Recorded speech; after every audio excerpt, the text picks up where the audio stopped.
আমাদের মধ্যে উপস্থিত আছেন ডিওয়াইএফআই কেন্দ্রীয় কমিটির সাধারণ সম্পাদক হিমগ্নরাজ ভট্টাচার্য, ডিওয়াইএফআইয়ের ত্রিপুরা রাজ্য সম্পাদক নবারুণ দেব, টিওয়াইএফ কেন্দ্রীয় কমিটির সভাপতি কৌশিক রায় দেববর্মা এবং টিওয়াইএফ কেন্দ্রীয় কমিটির সাধারণ সম্পাদক কুমুদ দেববর্মা সহ ডিওয়াইএফআইয়ের রাজ্য সম্পাদক মণ্ডলীর আরও দুজন সদস্য। মূলত আজকের এই সাংবাদিক সম্মেলনে আমাদের কেন্দ্রীয় কমিটির সাধারণ সম্পাদক হিমগ্নরাজ ভট্টাচার্য আমাদের এই ত্রিপুরা রাজ্যে 2018 সালের বিধানসভা নির্বাচনের মধ্য দিয়ে সরকার পরিবর্তন হওয়ার পর কাজ না পাওয়ার যে সমস্যা প্রকট হয়েছে এবং এটাকে কেন্দ্র করে আমাদের রাজ্যে এই মুহূর্তে যে সামাজিক সংকট তৈরি হয়েছে, এই প্রেক্ষাপটে দাঁড়িয়ে হিমগ্নরাজ ভট্টাচার্য আলোচনা রাখবেন। তার সাথে সর্বভারতীয় কয়েকটি ইস্যু নিয়ে আমাদের সর্বভারতীয় সাধারণ সম্পাদক বক্তব্য রাখবেন। আমি প্রথমেই আমাদের সর্বভারতীয় সাধারণ সম্পাদককে অনুরোধ করছি এই সংবাদ সম্মেলনে আলোচনা উপস্থিত করার জন্য।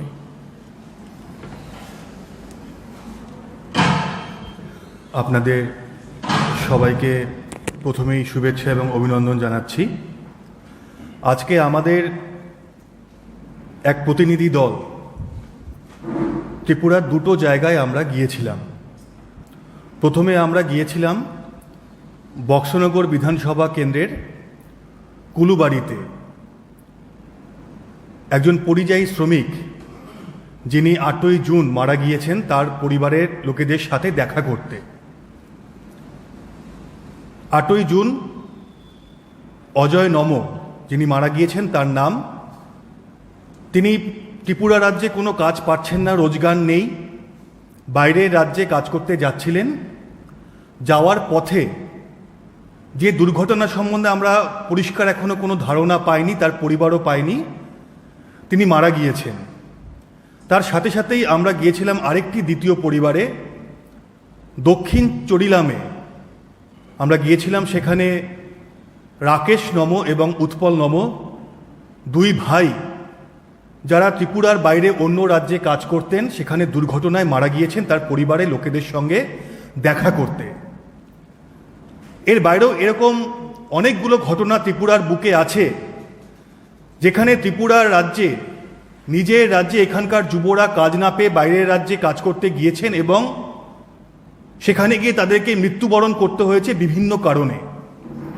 আসলে আমরা আজকে বলতে চাইছি 2018 সালে ত্রিপুরা বিধানসভা নির্বাচনের আগে যারা এখন ত্রিপুরা রাজ্যে শাসনে রয়েছে বিজেপি, তারা বলেছিল সব ঘরে রোজগার দেবে আর মিস কলে চাকরি দেবে।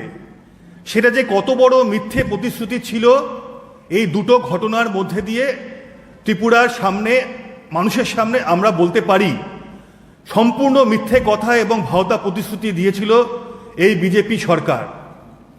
আজকে যখন আমরা অজয় নমর বাড়িতে গিয়েছি, তার মায়ের বুক ফাটা আর্তনাদ দেখে আমরাও বিহ্বল হয়ে পড়েছিলাম।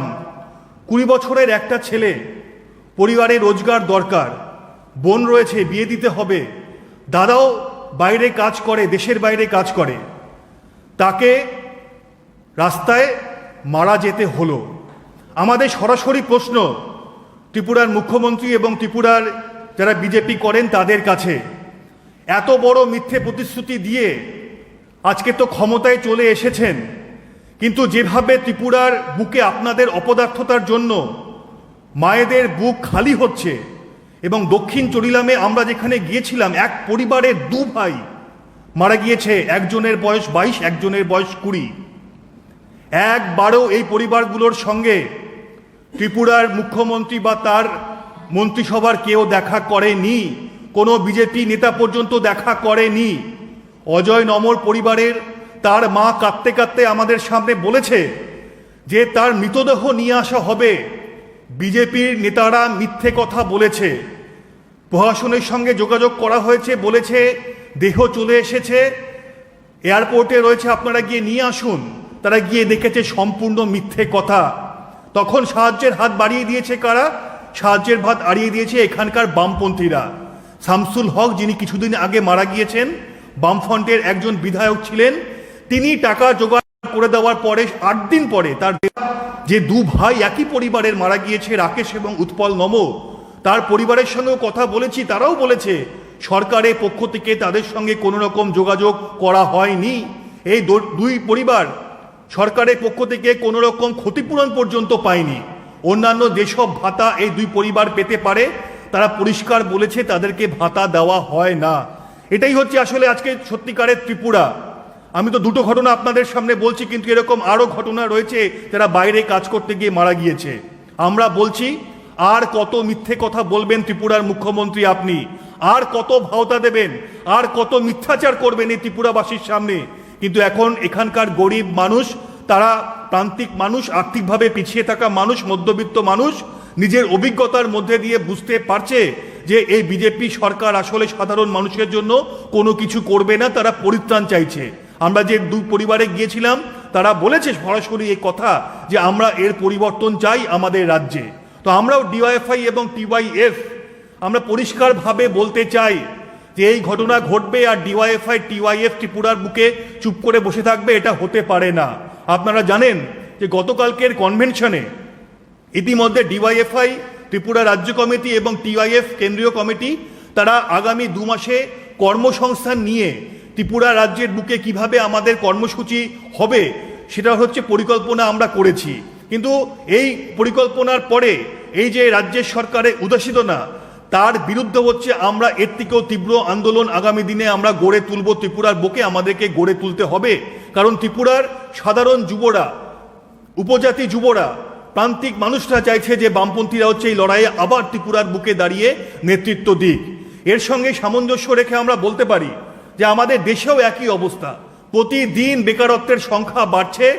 যে মিথ্যে প্রতিশ্রুতি দিয়ে ত্রিপুরার বুকে বিজেপি সরকার এসছে, একই মিথ্যে প্রতিশ্রুতি দিয়ে বছরে 2 কোটি রোজগারের কথা বলে মিথ্যে ভাওতা দিয়ে নরেন্দ্র মোদীও কেন্দ্রে লোকসভাতে জিতে এসেছিলেন এবং প্রধানমন্ত্রী হয়েছিলেন। দেশে প্রতিদিন বেকারত্বের হার বাড়ছে, কোনো কাজ নেই।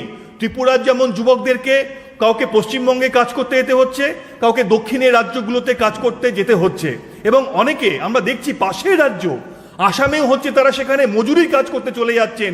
মজুরির কাজটুকু পর্যন্ত এখানে দিনমজুরের কাজটুকু পর্যন্ত ত্রিপুরার বুকে পাওয়া যাচ্ছে না।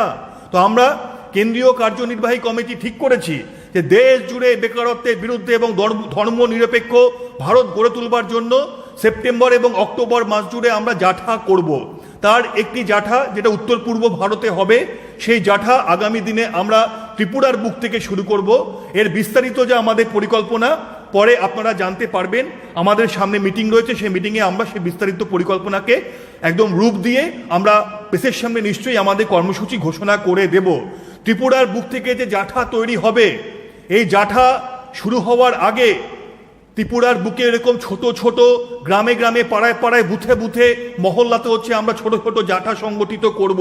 আমরা এখানকার যুবদের যন্ত্রণাকে শুনতে চাই এবং তাদের কাছে আমাদের বার্তা পৌঁছে দেব যে তোমার এই যন্ত্রণা লাঘব করতে পারি হচ্ছে একমাত্র আমরাই, বামপন্থীরাই পারে ত্রিপুরার বুকে আবার মানুষকে একটু শান্তিতে, সুখে, স্বস্তিতে, অন্তত নিজের অধিকার বুঝে নিয়ে থাকবার অধিকার দিতে। এর বাইরে অন্য কেউ এখানে হচ্ছে পারবে না। ত্রিপুরায় যে রাজনৈতিক পরিবেশ তৈরি হয়েছিল, প্রতিদিন বিধানসভা নির্বাচনের পরে সেই রাজনৈতিক পরিবেশের পরিবর্তন আসছে এবং এই পরিবর্তনের মধ্যে দিয়ে এটাই প্রমাণিত হচ্ছে যে বামপন্থীরা ছাড়া ত্রিপুরার বুকে অন্য কেউ হচ্ছে কোনো বিকল্প নেই।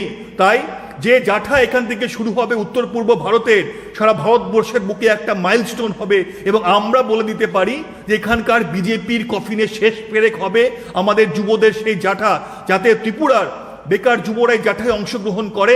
তার জন্য সমস্ত রকম পরিকল্পনা হচ্ছে আমরা ইতিমধ্যে গ্রহণ করেছি। আর আমাদের আরেকটা কথা আমরা আপনাদের সামনে বলতে চাই, সেটা হচ্ছে মণিপুর ইস্যুতে।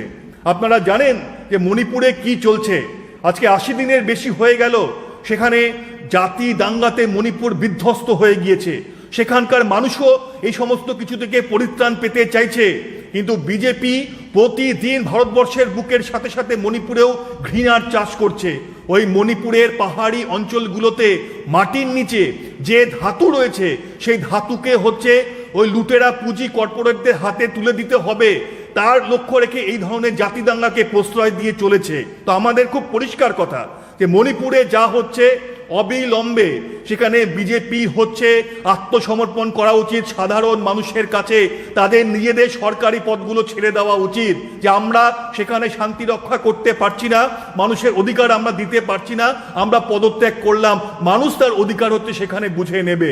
আমরা বলছি যে মণিপুরে অবিলম্বে কঠোর থেকে কঠোরতম ব্যবস্থা এদের বিরুদ্ধে হচ্ছে নিতে হবে। আমরা দেখেছি গতকালকে বিজেপি বিধায়কের একজন স্ত্রী তিনি পর্যন্ত হচ্ছে বলেছেন যে প্রধানমন্ত্রী কথা দিয়ে কথা রাখেননি। মানে বিজেপির পরিবারের লোকেরা এখন হচ্ছে বিজেপির কথাকে ভরসা করতে পারছে না মণিপুরে। আর যে নৃশংস ভিডিও আমাদের সামনে এসেছে সেটা নিয়ে এখন আপনারা ভারতবর্ষের মানুষ জেনে গিয়েছে, কিন্তু সে প্রসঙ্গে আমাদের শুধু একটাই কথা, মে মাসে ঘটনা ঘটেছে, এই ভিডিও যদি ভাইরাল না হতো তাহলে কোনো রকম কোনো ব্যবস্থা গ্রহণ হতো না, সেটা পরিষ্কার। তার কারণ ভাইরাল হওয়ার পরে সুপ্রিম কোর্ট স্বতঃস্ফূর্তভাবে সুমোটো হিসেবে যখন মামলা গ্রহণ করেছে এবং প্রধান বিচারপতি যখন কড়া বলেছে যে ব্যবস্থা নিতে হবে অবিলম্বে, তখন সেখানে যারা দোষী তার মধ্যে মাত্র 2-3 জনকে গ্রেপ্তার করা হয়েছে। এরা হত্যাকারী, এরা ধর্ষণকারী, এরা মণিপুর সহ সারা ভারতবর্ষের মা বোনদের ইজ্জতকে হচ্ছে মাটিতে লুটিয়ে দিয়েছে। তো এর বিরুদ্ধে কড়া ব্যবস্থা নেওয়া এবং আমরা ডিওয়াইএফআই এবং টিআইএফ এর বিরুদ্ধে হচ্ছে আমাদের লড়াই আন্দোলনকে সংগঠিত করব।